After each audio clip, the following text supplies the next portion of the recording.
Okay, so I got some Dave Rubin for you guys. This is him about COVID.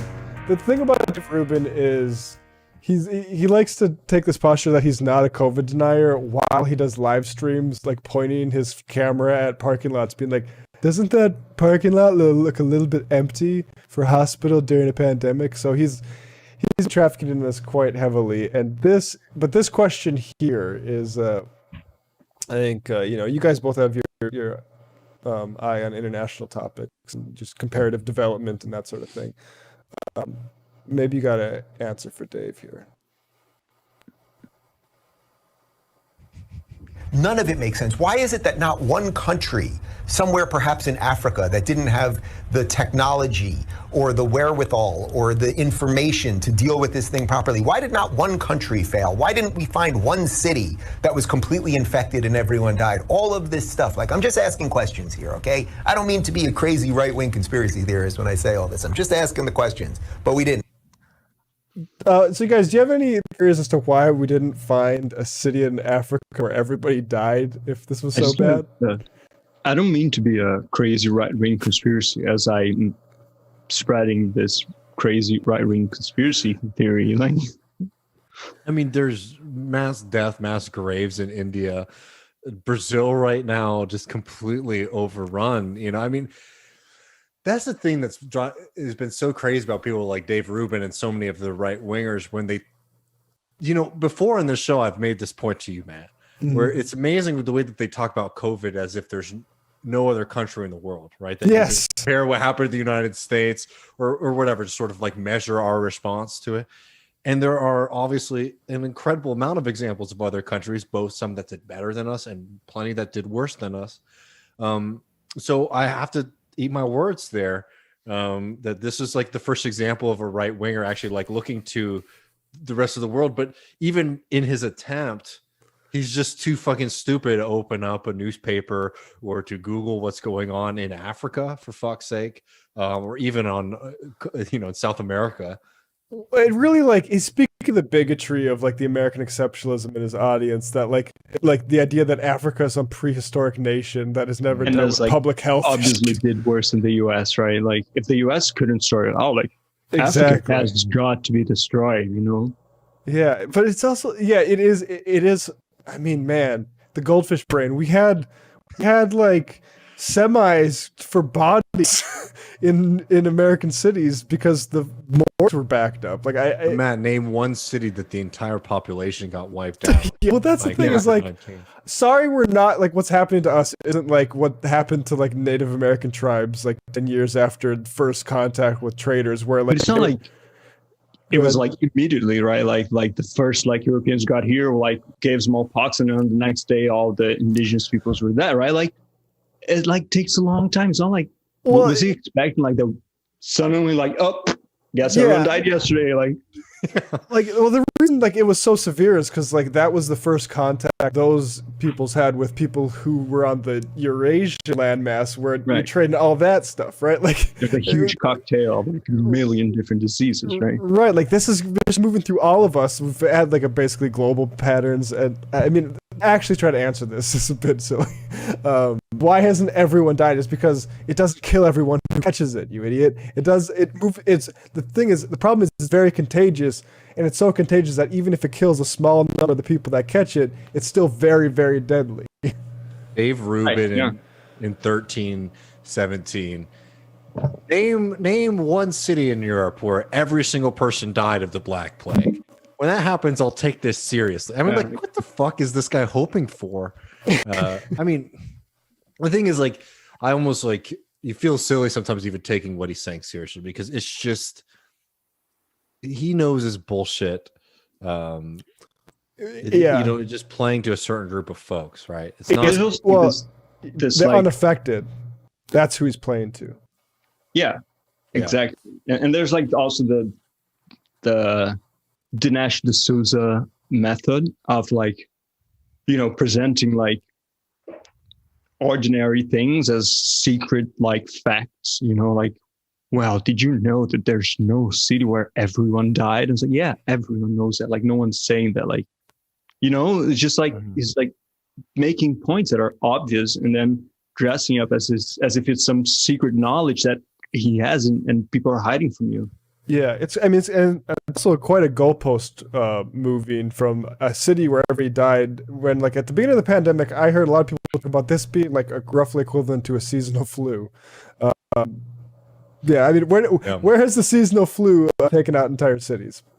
Yeah, and you know, we also had this in Brazil, like people like saying, you know, oh, like I made these models because I'm like a big brain, like math guy, and I can say that, you know, only 800 people are going to die of COVID, so like all these restrictions are stupid. And you know, now we're like 500,000 and counting, and these people are still out there like saying stuff. Yes, with the same face, you know what I mean? It's just insane. There's no accountability for anything. Like so much was wrong. So much was made about that initial projection, which projected like 3.5 million deaths in America, and all the conservatives were like, whoa, these crazy people think this many people are going to die.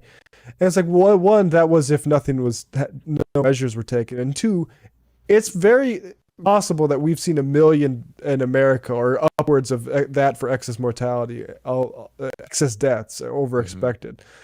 I like if anybody was at the beginning of this saying, oh, it's only going to be about 900,000 people dying. Like, of course, nobody was saying that. And yet the lack of, I mean, that's what I keep pointing out to like YouTubers who want to make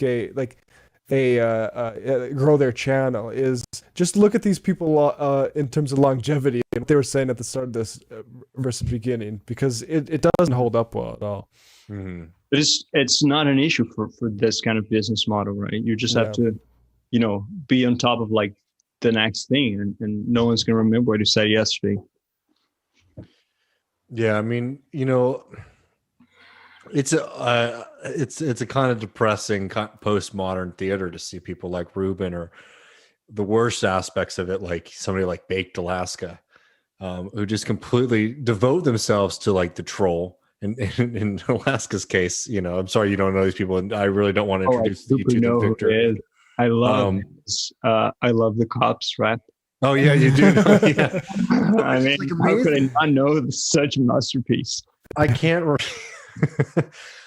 imagine anything more pathetic than, you know, living through something like COVID-19, and you know, the entire time it was going on, selling yourself to this kind of something that you just have to know is false, right, and fake, but you've just basically become such a slave to like algorithms and people who want to see you play the fool publicly.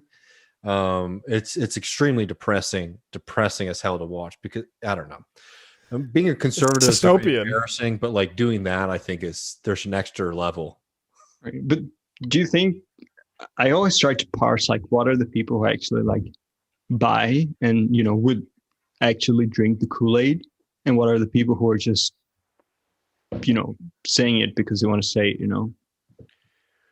It's like a pugnacious spirit that I think the guys who like really like Dave Rubin and a lot of this right-wing media are people who, when they're in social settings with other folks, they're trying to find a wedge to disagree with other people, right? They're trying to find a way to be like, well, actually, like your fears and your feelings are like incorrect and wrong, right?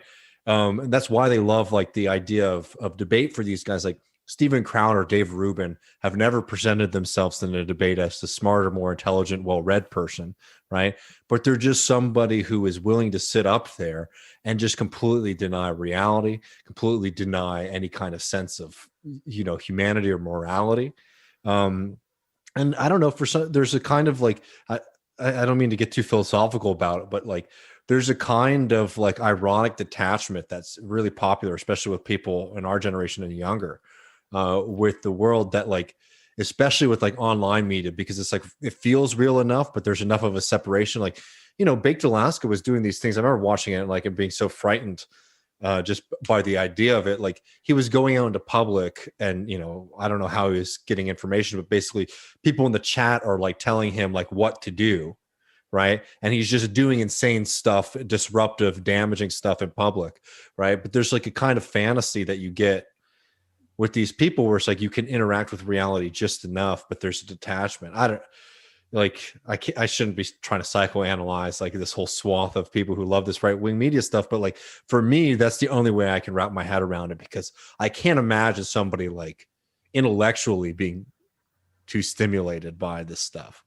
Yeah. There's this thing, and this is something I'm cribbing totally from Contra Points, which is probably one of the best YouTubers around. And she has a video. I don't know if it was on the batch of videos. Like I can't remember if it's old, because she deleted a bunch of her old stuff, right? But it was about the Charlottesville stuff, and particularly about Baked Alaska. And he was in that crowd with all those organizers, those Matthew Heimbachs and those sort of guys, and Baked Alaska was always like trying like to have it both ways, like, oh look, there's David Duke, like let's talk to him, like, oh, David Duke's there, and then he was like stop for a second, like no, disavow, and then go back like to his regular stuff, where he's like trying to like be non-political, like he's never gonna like explicitly say like anything that's like actually committing him to any position, but he's like letting it kind of seem enough like he's there. So there's always like this layer of plausible deniability, because they're cowards, right? Like, Yeah. you're exposing yourself when you stake out a position, right? When I say like, like I'm pro Lula, like, right? Like then I'm exposing myself to like people who are not pro Lula and disagree with me, and now I have to defend a position. But if I'm always just like, oh, Lula's cool, but no, not really, and then it's very easy. I'm not a right-wing conspiracy theorist. Yeah, exactly. I'm just peddling these right-wing conspiracies, but not me. Like